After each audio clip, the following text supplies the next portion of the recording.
Hello everyone, welcome back to my YouTube channel. So आज की इस वीडियो में मैं आप लोगों के साथ शेयर करने वाली हूँ कि अगर आपको बिल्कुल भी मेकअप नहीं आता तो किस तरीके से आप घर पे खुद का मेकअप कैसे कर सकते हो। So yes, let's just get started. चलो शुरू करते हैं। सबसे पहले मैंने अपने बालों को अच्छे तरीके से पीछे एक क्लचर की हेल्प से टाई कर लिया है। अभी मैंने फेस पे कुछ भी नहीं लगाया है, सिर्फ फेस वॉश किया है। और आपको भी पहले फेस वॉश करना है या फिर आप क्लेंजर यूज़ कर सकते हो। सेकंड आपको टोनर यूज़ करना है, थर्ड मॉइस्चराइज़र। ओके, सो ये बेसिक है, ठीक है। स्किन केयर आप चाहो तो वाइप्स भी यूज़ कर सकते हो अगर आपने बहुत टाइम पहले फेस वॉश या क्लेंजिंग किया है तो। मैंने तुरंत फेस वॉश किया था तो मैंने नहीं यूज़ किया है। यहाँ पे मैं टोनर यूज़ कर रही हूँ, आप कोई सा भी टोनर यूज़ कर सकते हो। अलग अलग ब्रांड्स के अलग अलग टोनर आते हैं। अगर आपके पास टोनर नहीं है तो आप रोज़ वाटर भी यूज़ कर सकते हो, वो बेस्ट है। और यहाँ पे मैंने बालों को साइड किया था बट फिर भी ये उड़ उड़ के मेरे फेस पे आके मुझे परेशान करते ही हैं। ओके, सो इसको डैप डैप करके इस तरीके से आपको अपनी स्किन में एब्जॉर्ब होने देना है। सेकेंड, मैं यहाँ पे मॉइस्चराइज़र यूज़ कर रही हूँ। अगर आपकी ऑयली स्किन है तो आप एक जेल बेस्ड मॉइस्चराइज़र ले सकते हो। अगर आपकी ड्राई स्किन है तो आप क्रीम बेस्ड ले सकते हो। इसकी तरह मॉइस्चराइज़र लगाना बहुत ही ज़्यादा इंपॉर्टेंट है क्योंकि इससे हमारी स्किन जो है वो सॉफ्ट हो जाती है। साथ ही साथ में जो हमारा मेकअप है लॉन्ग लास्टिंग बनता है और हमारा जो मेकअप है अच्छी तरीके से हमारी स्किन पे इवनली स्प्रेड होता है। सो बहुत ज़्यादा इंपॉर्टेंट है मॉइस्चराइज़र। अगेन लिप्स को भी मॉइस्चराइज़ करना बहुत ज़्यादा इंपॉर्टेंट है, तो आप ये भी कर लो। एंड देन फिर अपनी स्किन को थोड़ी देर आप रेस्ट दो, 1 से 2 मिनट। उसके बाद हम मेकअप स्टार्ट करेंगे। तो अभी मैं 1 मिनट के लिए इसको ऐसे ही छोड़ देने वाली हूँ, ठीक है। ओके, सो चलो अब हम मेकअप स्टार्ट करते हैं। मेकअप में सबसे पहले जो इंपॉर्टेंट होता है ना गाइज़, वो होता है प्राइमर, ठीक है। प्राइमर आपको लगाना ही लगाना है क्योंकि अगर आप ये नहीं लगाओगे ना तो आपका जो मेकअप है लॉन्ग लास्टिंग नहीं बनेगा। साथ ही साथ में अच्छे से स्प्रेड नहीं होगा आपके फेस पे, आपको बहुत ज़्यादा पसीना वगैरह भी आएगा। साथ ही साथ में जब हम प्राइमर लगाते हैं ना तो ये हमारी स्किन को भी प्रोटेक्ट करता है। जो मेकअप होता है ना वो हमारी स्किन के अंदर नहीं जाता है। So it's a very important thing to apply before makeup. So yes, ये आपको बिल्कुल भी स्किप नहीं करना है। साथ ही साथ में आपको ना प्राइमर अपनी स्किन के अकॉर्डिंग लेना है। अलग फॉर एग्जांपल लाइक अगर आपकी ड्राई स्किन है तो आपको एक हाइड्रेटिंग प्राइमर लेना है, और अगर आपकी ऑयली स्किन है तो आपको एक सिलिकॉन बेस्ड प्राइमर लेना है। नेक्स्ट मैं यहाँ पे कलर करेक्शन करूँगी। कलर करेक्शन करना बहुत ज़्यादा इंपॉर्टेंट है और ये आपको लाइक अपने डार्क सर्कल्स को छुपाना है तो आप कर सकते हो। माउथ के अराउंड पिगमेंटेशंस है, थोड़ी पिंपल्स हैं, फोरहेड पे थोड़ी डार्कनेस है मेरी, तो वहाँ पे मैं इसको हाइड करने के लिए अप्लाई करूँगी। एंड सब कुछ इस कलर करेक्टर पैलेट से हो जाएगा। सो अगर आपकी बहुत ज़्यादा डार्क सर्कल्स है ना, बहुत ज़्यादा डार्क हैं, तो आप ऑरेंज कलर करेक्टर यूज़ कर सकते हो। मैं ये अपनी स्किन के कलर से मैचिंग ही यूज़ कर रही हूँ। देख सकते हो आप किस तरीके से हाइड हो रहा है, और आप डिफरेंस देख सकते हो दोनों आइज़ के नीचे किस तरीके से ये हाइड हो चुका है। एंड अच्छे तरीके से इसको हम अपने फिंगर्स की हेल्प से ब्लेंड करेंगे और साथ ही साथ में इसको हाइड करते चलेंगे, ठीक है। उसके बाद आप देखो कितना डिफरेंस नज़र आ रहा है आपको। तो ऐसे ही सेम मैं यहाँ पे भी कर लूँगी। और ये करने से क्या होता है ना, जो आपका मेकअप है वो बिल्कुल भी ग्रे नहीं पड़ता, ब्लैक नहीं पड़ता। तो आपको अच्छे से कलर करेक्शन बहुत इंपॉर्टेंट है, इसको बिल्कुल भी स्किप नहीं करना। एंड अपने स्किन के अकॉर्डिंग करना। लाइक अगर आपको बहुत ज़्यादा कलर करेक्शन की नीड नहीं है ना तो आप कंसीलर से भी हाइड कर सकते हो। मैं माउथ के अराउंड जो मेरी पिगमेंटेशन है ना उसको हाइड करने के लिए थोड़ा सा ऑरेंज करेक्टर ले रही हूँ, और देन मैं उसको ब्रश से भी ब्लेंड करूँगी। अभी मैं ऐसे ही कर रही हूँ। एंड देन फिर जो कलर करेक्टर मैंने ऊपर अपने अंडर आइज़ पे लगाया था ना, उससे इसको ऑरेंज कलर करेक्टर को हाइड कर ले रही हूँ। इससे क्या होगा ना कि इवन लगेगा हमारा फेस, बिल्कुल भी ऐसा नहीं लगेगा कि कहीं पे डार्क है या फिर कहीं पे ज़्यादा पिंपल मार्क्स वगैरह दिख रहे हैं। तो ये कलर करेक्टर पैलेट ना बहुत ही ज़्यादा अमेजिंग है और इससे सारा काम हो जाता है, मतलब पूरा फेस ऐसे इवन आउट लगने लगता है।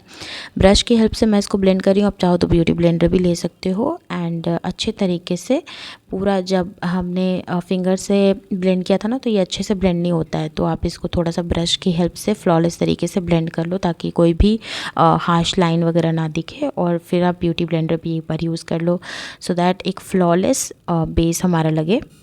एंड अभी आप देख सकते हो डिफरेंस कैसा मेरा फेस पहले था और कैसा ये कलर करेक्शन करने के बाद अब लग रहा है। ओके, सो इसके बाद आपको फाउंडेशन यूज़ करना होता है। फाउंडेशन आपको अपनी शेड का लेना है, कोई भी ऐसे लाइट या फिर डार्क शेड नहीं ले लेना है। और उसको आप इस तरीके से पहले निकाल के और इस तरीके से वार्म अप कर लो। इसको फाउंडेशन को वार्म अप करना बोलते हैं। एंड इससे क्या होता है ना, जो कभी कभी हम फाउंडेशन बहुत टाइम तक छोड़ देते हैं, नहीं अप्लाई वगैरह करते हैं ना, तो वो थोड़ा सा जम जाता है, फाउंडेशन हमारा थोड़ा थिक हो जाता है। तो इस तरीके से ना एक्टिवेट हो जाता है हमारा फाउंडेशन, अच्छे तरीके से अपनी कंसिस्टेंसी मैनेज हो जाती है उसकी। तो आपको डॉट डॉट करके लगाना है, नेक को बिल्कुल भी फॉरगेट नहीं करना है, वहाँ पे भी लगाना है, वरना वो आपके पड़ोसी की तरह लगेगा कि फेस आपका है, पड़ोसी का नेक है। सो आपको इसको अच्छे तरीके से ब्लेंड कर लेना है। फिर आप जिससे कंफर्टेबल हो, लाइक ब्रश से, तो आप ब्रश से ब्लेंड कर सकते हो या फिर ब्यूटी ब्लेंडर से, और इतनी अच्छी कवरेज आपको मिल जाएगी। ये फाउंडेशन बहुत ज़्यादा अच्छा है, स्विस ब्यूटी का ये फिनिश फाउंडेशन है। और जिस तरीके से मैं अपने हेयर लाइंस के पास इस तरीके से फाउंडेशन को ब्लेंड करी हूँ ना, आपको भी करना है, क्योंकि इससे क्या होता है ना, जो हमारा फाउंडेशन है वो हम नीचे नीचे तक ही लगाते हैं, यहाँ पे नहीं लगाते, तो वो अच्छा नहीं लगता है देखने में। तो ये ट्रिक आप ज़रूर फॉलो करना। एंड यहाँ पे हमारा फाउंडेशन अच्छे से ब्लेंड हो गया है। नेक्स्ट मैं ब्लश यूज़ कर रही हूँ, लिक्विड ब्लश। आपको लिक्विड या फिर क्रीम ब्लश पहले यूज़ करना है, सो दैट क्या होता है ना, हमारी स्किन अंदर से ऐसे ग्लो करती है। जब हम पाउडर वगैरह से सेट कर लेंगे ना, वो मैं आपको आगे बताऊंगी, अभी आपको डिफरेंस पता चलेगा। ये जो ब्लश है ना गाइज़, ये आपको एक ग्लोई डोई सा इफेक्ट देता है, तो बहुत ज़्यादा प्यारा लगता है ये। जब आपका मेकअप पूरा डन हो जाएगा ना, तो ये अंदर से ऐसे ग्लो करता है, बहुत ज़्यादा अच्छा लगता है, शाइन करता है। और आप देख ही सकते हो कि मैं ब्लेंड कर रही हूँ और ये कितना ज़्यादा प्यारा सा ग्लोई डोई लुक दे रहा है। एंड इसको आपको पहले ब्रश से अच्छे तरीके से ब्लेंड करना, और बहुत ज़्यादा इवनली ऐसे स्प्रेड हो जाता है, अच्छे से एफर्टलेसली ब्लेंड होता है ये। एंड देन फिर आपको ब्यूटी ब्लेंडर से थोड़ा सा ब्लेंड कर लेना है। हाईलाइटिंग कंसीलर के लिए मैं यूज़ कर रही हूँ ये एनवाईवे का कंसीलर। आप कोई सा भी कंसीलर ले सकते हो। अपनी स्किन से एक शेड लाइक लाइट कंसीलर आपको लेना है, थोड़ा सा लाइट, सो आप अच्छे से उसको हाईलाइट कर सको अपने फेस को। एंड जहाँ जहाँ पे आपने ब्लश लगाया ना, उसके नीचे आपको इस तरीके से लगाना है, सो दैट वो जो शेप है ना वो मेंटेन हो जाएगा अच्छे तरीके से। फोरहेड पे भी थोड़ा सा लगाना है, एंड देन फिर आपको इसको अच्छे तरीके से ब्लेंड कर लेना है। और इससे हमारा आई बेस भी रेडी हो जाएगा, तो इसलिए मैंने इसको लिड पे भी अच्छे से लगाया, आई लिड पे। और इस तरीके से ब्लेंड करने के बाद ये पूरा लुक आ रहा था। एंड अभी हम क्या करेंगे, पाउडर से बेकिंग करेंगे अपने फेस की, क्योंकि मेरी ऑयली स्किन है तो मैं बेकिंग करती हूँ। अगर आपकी भी ऑयली स्किन है तो आप लूज़ पाउडर ही यूज़ करो, कॉम्पैक्ट यूज़ मत करना। एंड यस, इस तरीके से आपको बेकिंग करनी है। जहाँ जहाँ पे आपको सेट करना है फेस पे, वहाँ पे आप पाउडर लगा के ऐसे ही छोड़ दो। पूरे फोरहेड पे भी मैंने इस तरीके से लगा लिया है, और बहुत ज़्यादा ये फ़नी लग रहा था। Okay, so next I am using this eyebrow pencil. This is from Mars cosmetics and this is an amazing pencil, और ये काफ़ी ज़्यादा अच्छा है, और बिगनर्स के लिए तो बहुत ही ज़्यादा अमेजिंग है ये। और इस तरीके से पहले मैंने ब्रश कर लिया अपने आईब्रोज़ को, एंड अभी मैं इसको फिल करूँगी। मेरी आईब्रोज़ पहले से ही बहुत ज़्यादा थिक हैं, तो मैं इनको कुछ ज़्यादा नहीं करती, बस शेप में मैं इनको अच्छे से लाइक ब्लेंड कर लेती हूँ। आपको भी इस तरीके से ही करना है, पहले कोम करना है, एंड देन फिर आपको अपने आईब्रोज़ को फिल करना है। एंड जब आप अपने आईब्रोज़ को फिल कर लो, उसके बाद फिर से आपको एक बार कोम कर लेना है आईब्रोज़ को, सो दैट इससे क्या होता है ना, एक प्रोफेशनल लुक आता है आपका आईब्रोज़ का, और ये बहुत ज़्यादा अच्छा लगता है। लाइक आपके मेकअप में ना सबसे ज़्यादा इंपॉर्टेंट आपके आईब्रोज़ ही होते हैं, अगर वो बिगड़ गए तो पूरा मेकअप ही बिगड़ा हुआ लगता है। एंड ये वाला आईब्रो भी मैंने सेट कर लिया है। आपको एक बात हमेशा ध्यान रखना, आपको यहाँ से कभी भी अपने आईब्रोज़ को फिल करना स्टार्ट नहीं करना। आपको हमेशा अपने सेंटर से स्टार्ट करना है, और पूरा एंड तक आपको फिल करना है अच्छे तरीके से, जितनी आपको नीड हो। अगर आपके आईब्रोज़ बहुत ज़्यादा थिन है तो आप इस तरीके से कर सकते हो, बट आपको लाइक ऊपर से बिल्कुल भी, आगे से बिल्कुल नहीं करना है।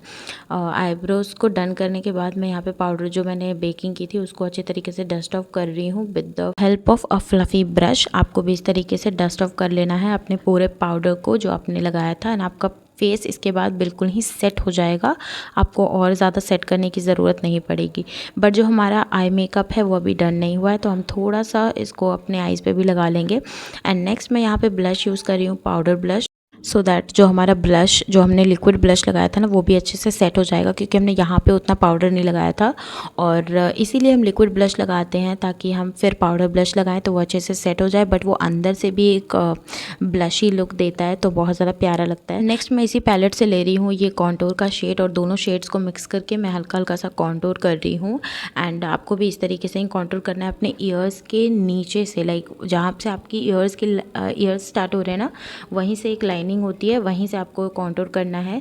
एंड नोज़ को भी थोड़ा सा मैंने कॉन्टूर कर लिया है, उसको भी शेप में कर लिया है। एंड देन ये करने के बाद ना एक बहुत ज़्यादा इंपॉर्टेंट ट्रिक है, आपको वही फॉलो करना है। लाइक आपको लेना है मेकअप फिक्सर, आप उसको डायरेक्टली भी अपने फेस पे स्प्रे कर सकते हो, बट मेरे मेकअप फिक्सर का ना वो नोज़ल ही ख़राब है, वो एक ही जगह पे बहुत सारा मेकअप फिक्सर लग जाता है। तो मैं इस तरीके से ब्यूटी ब्लेंडर पे लेके उसको टैप टैप करके पूरे फेस को सेट कर लेती हूँ।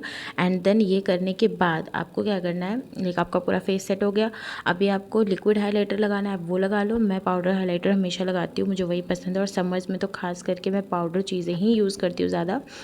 तो यस, ये काफ़ी ज़्यादा अच्छा शाइन देता है और चंकी पार्टिकल्स बिल्कुल भी नहीं है इस हाइलाइटर में। ये मार्स का ही पैलेट से मैं यूज़ कर रही हूँ और इस तरीके से हाईलाइट कर रही हूँ अपने हाई पॉइंट्स को, लिप्स के ऊपर, अपने लाइक चीक बोन्स पे, नोज़ के टिप पे और नीचे चिन पे, सब जगह पे आपको अच्छे तरीके से हाईलाइट कर लेना। ब्राई बोन्स को भी अच्छे से मैं हाईलाइट कर रही हूँ एंड इसके बाद फिर हम आई मेकअप पे चलेंगे। ओके गाइस, तो आई लुक मैं बहुत ज़्यादा सिंपल रखने वाली हूँ। तो ये 2 स्टेप आई शेडो लुक होने वाला है। सबसे पहले आपको अपने आउटफिट के हिसाब से जो भी कलर आपको लेना है ना, इस तरीके से आप अपने आईलिड पे लगा के, हाफ आईलिड पे, एंड देन फिर उसको धीरे धीरे स्मच करते जाओ एंड उसको डार्क करते जाना। ठीक है, आपको धीरे धीरे उसको लाइट से डार्क की ओर ले जाना है, इस तरीके से आप जैसा देख रहे हो।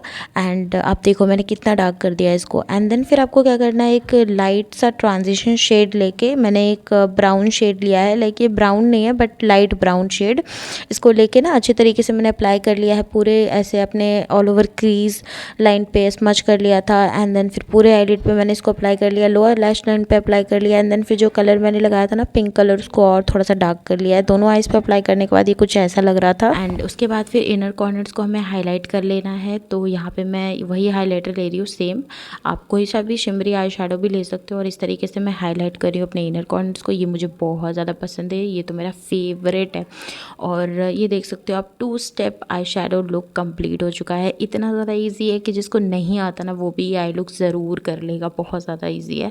इसके बाद फिर मैं यहाँ पे अप्लाई कर रही हूँ मस्कारा। मस्कारा के लिए मैंने ये डबल मस्कारा लिया, बट उससे भी पहले अगर आपको बहुत सुंदर लैशेस चाहिए, लॉन्ग एंड थिक, तो आपको इस तरीके से पहले आईलैश कर्लर यूज़ करना है एंड देन फिर आपको मस्कारा यूज़ करना है।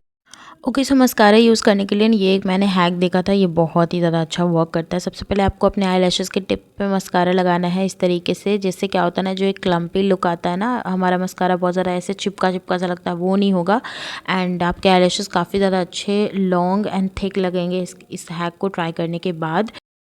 अगर आप चाहो तो मस्कारा लगाने के बाद आप आईलैशेज़ यूज़ कर सकते हो, बट मुझे आईलैशेज़ लगाना बिल्कुल भी पसंद नहीं है। और यहाँ पे देखो मेरे नोज़ पे भी थोड़ा सा मस्कारा लग गया है। तो आपको भी अगर ऐसी कुछ सिचुएशन फेस करनी पड़ जाए कभी, तो आप क्या करना है, इसको सबसे पहले अच्छे से ड्राई होने देना बहुत अच्छे तरीके से। एंड ड्राई होने के बाद ना गाइज ये ईजिली ही निकल जाएगा। आप कोई भी वाइप लेके इसको अच्छे तरीके से वाइप आउट कर लो एंड जो ब्लेंडर आपने यूज़ किया था ना पूरा मेकअप ब्लेंड करने के लिए, उससे आप डैप डैप कर देना, बहुत अच्छे तरीके से निकल जाएगा, कोई प्रॉब्लम नहीं होगी। एंड यहाँ पे लैशेज़ आप देख सकते हो कितना ज़्यादा ब्यूटीफुल लग रहा है, लैशेज़ लगाने की तो नीड ही नहीं है। और ये कुछ फाइनल लुक इस तरीके का था। ओके गाइज, तो now it's time for the lip liner. तो मैं यहाँ पे आपको 2 लिप लाइनर्स दिखा रही हूँ। एक है हिलेरी रोडा का, जो कि काफ़ी ज़्यादा ऐसे टिंगू सा हो गया है, छोटू सा। तो सबसे पहले मैं लिप्स को अपने वाइप आउट कर लूँगी, क्योंकि जो भी फाउंडेशन कंसीलर होता है वो हमारे लिप्स पे लग जाता है, तो उसको पहले हटा लेना है आपको। एंड देन फिर आपको लिप लाइनिंग ज़रूर करनी है। इससे क्या होता है, जो हमारे लिप्स हैं वो काफ़ी ज़्यादा ब्यूटीफुल नज़र आते हैं। लिपस्टिक लगाने के बाद जो लाइन्स है वो परफेक्टली विजिबल होती है। तो ये बहुत ज़्यादा इंपॉर्टेंट स्टेप है, आप इसको बिल्कुल भी स्किप मत करना।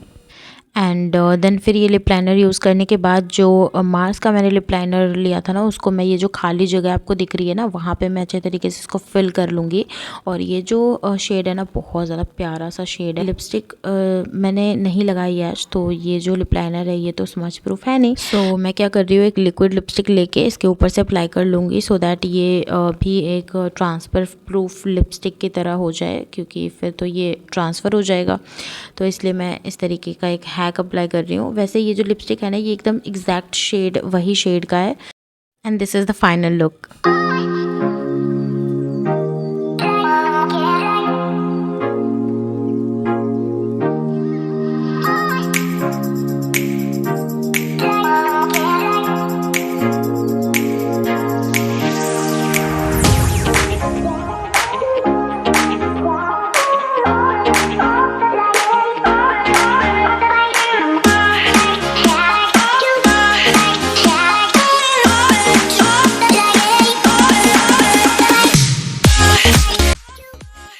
ओके गाइज़, तो इस मेकअप लुक को किए हुए मुझे आई थिंक 1.5 से 2 घंटे तो हो ही गए हैं। और अभी आप देख सकते हो टच से मस्त नहीं हुआ है, 2 घंटे बाद भी ये मेकअप जैसा था वैसा ही है। एंड ये मेकअप लुक आपको कैसा लगा ये आप मुझे कमेंट सेक्शन में बताना है। अगर आपको वीडियो अच्छी लगी है तो वीडियो को लाइक कर देना, फ्रेंड्स के साथ शेयर करना, एंड येस, चैनल को सब्सक्राइब किए बिना बिल्कुल मत जाना।